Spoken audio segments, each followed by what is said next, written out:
founders, thanks so much for joining me. Today, we're going to talk about how to attract top talent to your startup. Now, this video is particularly focused on startups that are actually looking to hire employees, that you're going to be paying those employees.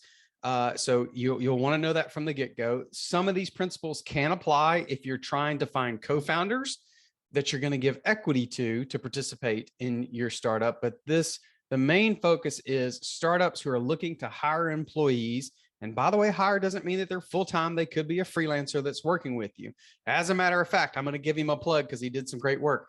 This particular video and the accompanying blog post that's going to be on my site that goes with it comes from a freelancer that I've started working with. So Sean, if you're watching the video, great job on some of the recent content. I really appreciate your contributions.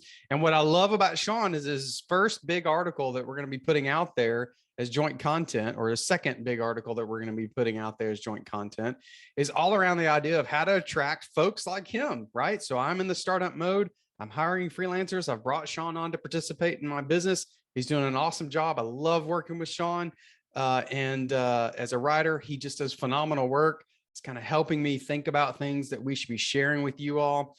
And so what I love is Sean's first article is talking about things that you can do to attract top talent to your startup, whether that's employees or freelancers. So let's talk about the first suggestion that Sean had for all of us. And that is the idea of using the right job boards. Now, with startups, you're looking for people with particular talent. Let's say you're a software startup. You're looking for folks who understand the most modern programming languages, right? Maybe they use Go, which is Google's language.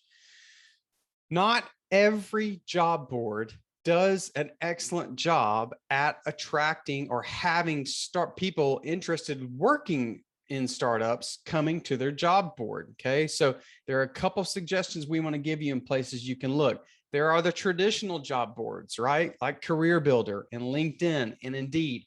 These are all well and good, but most of the people going to those sites are looking for your traditional everyday 9-to-5 job. They're not necessarily entrepreneurial minded people. I'm not saying there aren't any, but most people going through those sites are just looking for a day job. They're not looking to participate in a startup. If you want to think about thinning down and getting more focused candidates through these job boards, there's a couple of recommendations we have for you. One is called Exec Appointments. Another one that you've probably heard of is Ladders. Ladders.com, I believe, is the URL. These are usually high-level openings, and they're very categorical in terms of their job boards. There's 2 or 3 others I want you to think about. A great one, if you are a technology play, a technology startup, and you're looking to use a job board, is a site called Stack Overflow. It's a little bit like a GitHub where folks are coming on and sharing best practices about technology and programming, but they happen to have a job board. There's another site called Marketing Hire. So if you're looking for someone specifically in the marketing space, job boards have started to be very niche focused because of the big players like Career Builder and Indeed. Some job boards have started to be very niche focused. So there are job boards that just focus on marketing. I'm part of a job board or part of a group that has a job board focused on product managers. Since in my day job, I hire a lot of product managers. I'm part of that job board, and basically it just lists jobs specifically for product managers.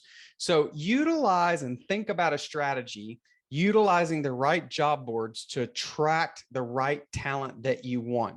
If you're just plastering it all over LinkedIn, you may find the right candidate. But again, a lot of those folks are going to be used to looking for day jobs on LinkedIn, and they may not have the mindset that you're really thinking about when it comes to attracting talent for a startup, specifically an early stage startup that is probably not going to be able to pay them their market value, but has other benefits like potential early equity and things like that. So the first suggestion, utilize the right job boards. The second one, set really clear expectations. And one of the ways I love to do this is by writing a really explicit job description. So I've had to write some job descriptions recently for what I do. My team is growing quite a bit. And as I write these job descriptions, I'm doing what I always coach you to do in any document that you prepare, pitch decks, business plans. You've heard me say this. It's all about telling a story. And when you write that job description, I always start it with telling the story of the company, the mission, and the role that we're trying to fill. You also want to set really, really clear expectations in that job description, right? So if no 2 days are the same, make sure you say that, right? So this is particularly true since we're trying to attract people to a startup.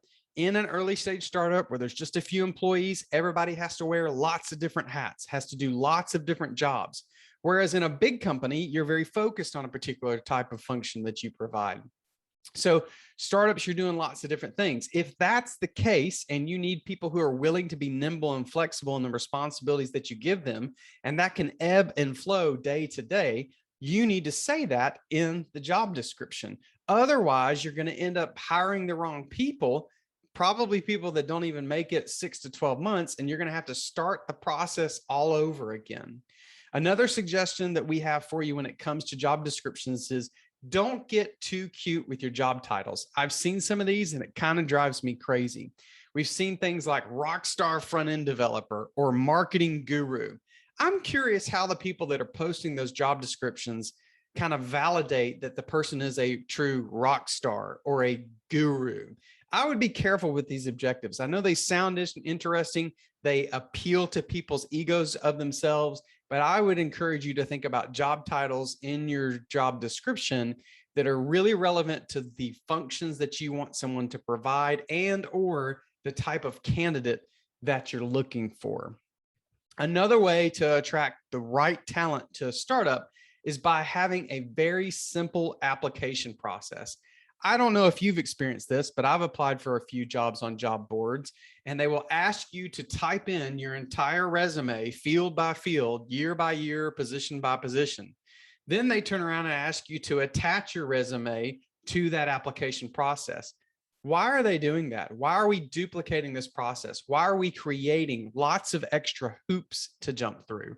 I want you to think about how's a simple process, or what is a simple process you can create to put these candidates through so that you're not creating a lot of hoops that they have to jump through. It's really, really important for you to think about that. And one of the last things I really want you to focus on so that you can attract the right folks goes back to the idea of culture. Think about telling the story of the culture of the business or the culture of the people that you're looking to bring on board. Lots of Fortune 1000 and even Fortune 100 companies do a great job of this. Some not so good, but they do a great job of talking about the culture of the business, but they don't always boil it down to the culture of the team you're looking to join. So startups have this built-in innate, or people have this built-in innate idea of what a startup's culture is going to be like. A lot of folks, when you tell them that you're hiring for a startup, will picture the Googles of the world, where there's a beer keg and a ping pong table and, you know, all these cool perks as part of the startup. In the reality, the culture of the startup is really just the people that are associated with it, especially if you're an early stage, only a few employee startup.